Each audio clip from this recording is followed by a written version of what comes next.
বাইতুল মোকাররমে প্রথম ঈদের জামাত অনুষ্ঠিত হয়। ঢাকার জাতীয় মসজিদ বাইতুল মোকাররমে যথাযোগ্য ধর্মীয় উৎসব মুখর পরিবেশে ঈদুল ফিতরের প্রথম জামাত অনুষ্ঠিত হয়েছে।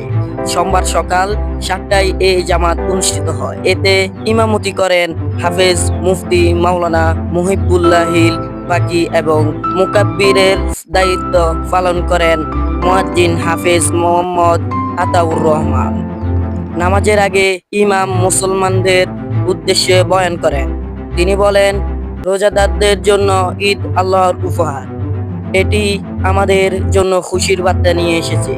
দীর্ঘ 1 মাস সিয়াম সাধনার পর আমরা পবিত্রতা ও তাকওয়ার সঙ্গে ঈদের নামাজ আদায় করছি। রমজানের শিক্ষাকে কাজে লাগিয়ে সারা বছর জীবন পরিচালনা করতে হবে। তিনি বলেন, ঈদুল ফিতর কেবল আনন্দের দিন নয়, বরং এটি ধনী গরিব সবার মাঝে ভ্রাতৃত্ব ও সংগতির বন্ধন দৃঢ় করার দিন।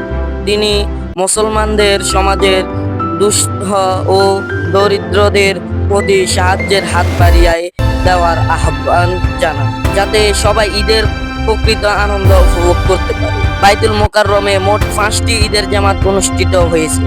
প্রথম জামাত সকাল 7টায় অনুষ্ঠিত হওয়ার পর 1 ঘন্টা পর আরো 3টি জামাত অনুষ্ঠিত হয়েছে। পঞ্চম ও সর্বশেষ জামাত অনুষ্ঠিত হয়েছে সকাল 7টা 5টায়।